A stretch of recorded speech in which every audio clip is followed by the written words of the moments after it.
இப்படி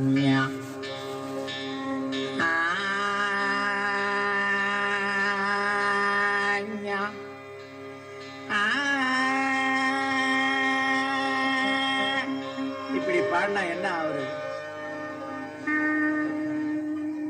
புரிய வைக்கிறேன், அதுக்குள்ள எனக்கு காமிக்கிறேன். நான் என்ன பாடுறேங்கிறத புரிய வைக்கிறேன், நீயும் புரிஞ்சுக்க. திரக்தியா பாடினா கொஞ்சம் கூட பிடிக்காது. இனிமையான இசையாக இருக்க வேண்டும், இனிமையான ஓசையா இருந்தா தான் பிடிக்கும்.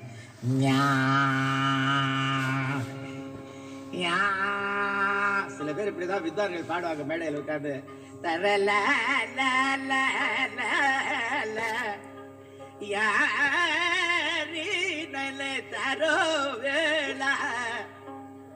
எப்படி கூட்டம் கூடும், எப்படி கேட்பாங்க?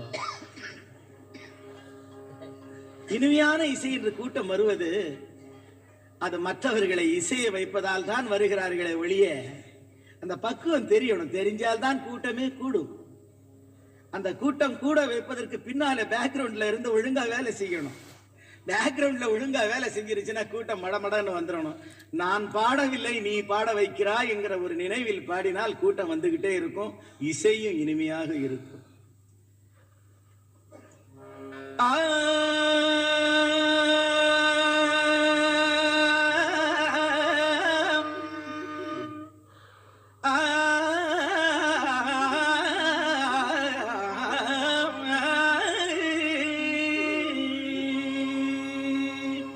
இப்பதான் என் சேதுபதி நினைவு வருது.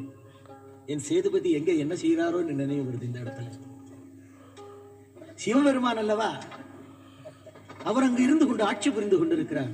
அவனை தூக்குவது என்றால் எளிதான காரியமா? இனிமையான இசை, இசையை உடம்பில் இருக்கிற நரம்புகளை எல்லாம் எடுத்து முதுகு தண்டை வந்து வளைத்து வீணையாக வைத்து மீட்டினால் தான் இனிமையான இசை வரும்.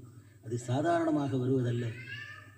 இசையோடு லயித்து வருவது என்பது அது கொடுத்து வைக்க வேண்டும், பெரிய பாக்கியமாகும்.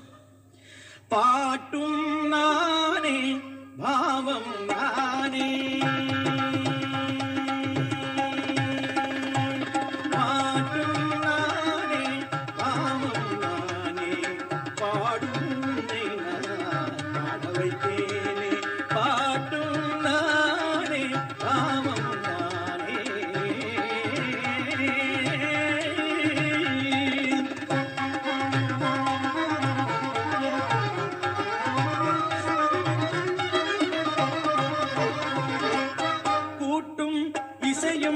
கூத்தின் முறையும் காட்டும் என்னிடம் கதை சொல்ல வந்தாய்.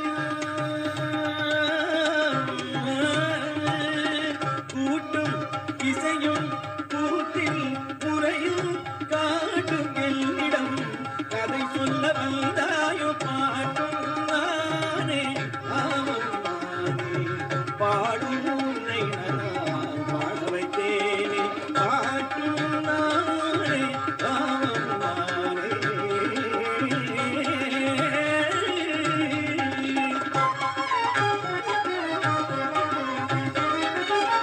அசையும் பொருளில் இசையும் நானே, அசையும் பொருளில் இசையும் நானே, ஆடும் கலையில் நாயகன் நானே. அசையும் பொருளில் இசையும் நானே, ஆடும் கலையில் நாயகன் நானே. எதிலும் இயங்கும் இயக்கம் நானே, எதிலும் இயங்கும் இயக்கம் நானே. எல் இசை நின்றார் அடங்கும் உலகே.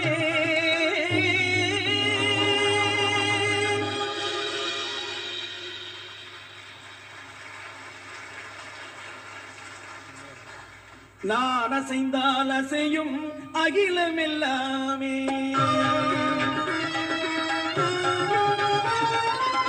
நான் அசைந்தால் அசையும் அகிலம் எல்லாமே. அறிவாய் மனிதாவும் ஆணவம் பெரிதான், நான் அசைந்தால் அசையும் அகிலம் எல்லாமே. அறிவாய் மனிதாவும் ஆணவம் பெரிதான், ஆலவாயனோடு பாட வந்தவன் பாடுவாயை வந்ததொரு பாட்டும் நானே பாவம்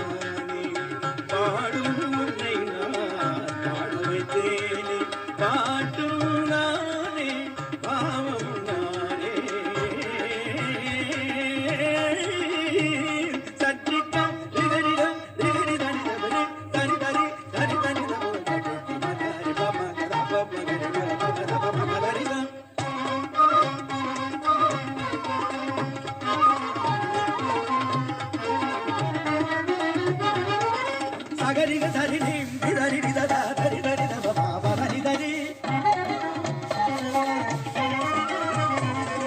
கரி மங்கரி தரிக நிதரி கம கரிதா பகரி சகரி